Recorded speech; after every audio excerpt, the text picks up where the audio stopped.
भगवान श्री कृष्ण का चरित्र मात्र सुनने लायक नहीं है, मात्र पढ़ने लायक नहीं है, मात्र समझने लायक भी नहीं है, क्योंकि समझ जाने से ही सब कुछ नहीं होता। हम समझते हैं कि अच्छा काम क्या है और हम ये भी समझते हैं कि बुरा काम क्या है, पर हम क्या कि वो करते हैं। समझना अलग चीज़ है और करना एक अलग चीज़ है।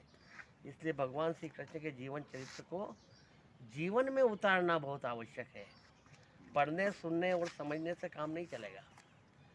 भगवान श्री कृष्ण, उनके ऊपर जीवन में जितनी विपदाएं आई, जितने कष्ट आए, वह किसी भी जीवन चरित्र के ऊपर नहीं आए। जब वो पैदा ही नहीं हुए, उससे ही पहले उनको मारने की योजनाएं बना दी गई कि वो पैदा होते ही मार दिए जाएंगे। और जैसे ही पैदा हुए, उसके बाद में लगातार उनको मारने का निरंतर क्रम चलता रहा और वो हमेशा अपने आप को बचते रहे और अपने आप को बचाते रहे। यह सिलसिला अनंत काल तक चलता रहा और यहाँ तक तो एक समय ऐसा भी आया कि उन्हें रण छोड़ के भगना पड़ा, इसलिए उनका नाम एक रणछोड़ भी है। परंतु उन्होंने कभी भी अपने जीवन में किसी से भी सहायता नहीं मांगी कि मेरे ऊपर संकट आया है, मेरी मदद करो। और उन संकटों से उबरने के लिए वह किसी ज्योतिषी के पास में नहीं गए कि मेरी कुंडली देख के बताओ कि मेरे में इतने दुख क्यों आ रहे हैं, इतने संकट क्यों आ रहे हैं। इसके बाद में वो किसी गुरु या जानतेर के पास में नहीं गए कि आप बताइए कि मेरे जीवन में इतनी विपदाएं क्यों आ रही है। उसके बाद में उन्होंने किसी की मान्यता मन्नता नहीं की, कोई ताबीज गंडे भी नहीं बनवाए और किसी प्रकार का ऐसा काम नहीं किया जिससे उनकी विपदाओं का अंत हो। उन्होंने सिर्फ ये काम किया कि कर्म किया, अपनी लड़ाई खुद लड़ी, किसी से भी मदद नहीं मांगी और निरंतर कर्म करते रहे और उन विपदाओं का सामना करते रहे और उनसे जीतते रहे। वह चाहते तो महाभारत का युद्ध अकेले ही जीत सकते थे, परंतु उन्होंने अर्जुन से कहा कि तू कर्म कर, मैं तेरा साथ दूंगा, मैं तेरा सारथी बनूंगा, परंतु कर्म तो तेरे को ही करना है।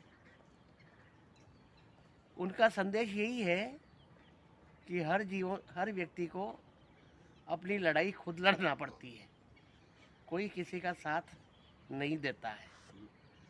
अपनी लड़ाई खुद लड़ो। इसलिए अर्जुन से भी कहा कि उद्धरेत आत्मन आत्मानम न आत्मानम अवसादयेत, आत्मैव आत्मनो बंधुर आत्मैव रिपुर आत्मन। इसलिए अपना उद्धार स्वयं करो, आपका उद्धार और कोई दूसरा करने वाला नहीं है। कहा जाता है कि हिम्मत मर्दा तो मदद है खुदा। भगवान उसी की सहायता करते हैं जो खुद काम करता है, खुद हिम्मत करता है, खुद मेहनत करता है, खुद परिश्रम करता है, उसकी मदद भगवान भी करते हैं। और अकर्मण्य व्यक्ति की भगवान कोई मदद नहीं करते। इसलिए भगवान उसी की मदद करेंगे जो खुद की मदद करेगा और हिम्मत के साथ में हर मुसीबत का सामना करेगा। शामिल में पीर में शरीर में न भेद रखे, हिम्मत कपाड़ को उघाड़े तो उगड़ी जाए, ऐसी ठान ठानो तो बिना ही जंत्र मंत्र किए, सांप के जहर को उतारो तो उतर ही जाए। ठाकुर कहत मानो मानो प्रतीति यह, साहस करे से कहो काहू न संवर जाए। चारी जने चारों ही दिशा ने चारों कोन गई, पेड़ को हिलाए के उखाड़ो तो उखड़ी जाए। इसलिए ऐसा कोई काम नहीं है जो इंसान के बस का नहीं है, परंतु उसको साहस करना पड़ता है, हिम्मत करना पड़ती है, कर्म करना पड़ता है। इसलिए भगवान ने कहा कर्मण्येवाधिकारस्ते माँ फलेषु कदाचन, तू तो कर्म करता रह, मैं फल दूंगा और जब तू काम करेगा तो तेरी मदद मैं करूँगा।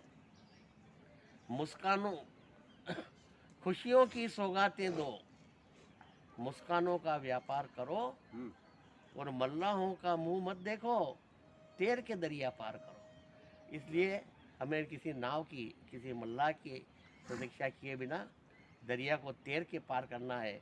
ये दरिया, ये संसार सागर है, इसे तैरने के लिए हमें स्वयं को साहस करना होगा। किसी की मदद की अपेक्षा न करें और अपना कर्म खुद करें, अपनी लड़ाई खुद लड़ें। यही भगवान श्री कृष्ण का संदेश। बहुत प्रेरक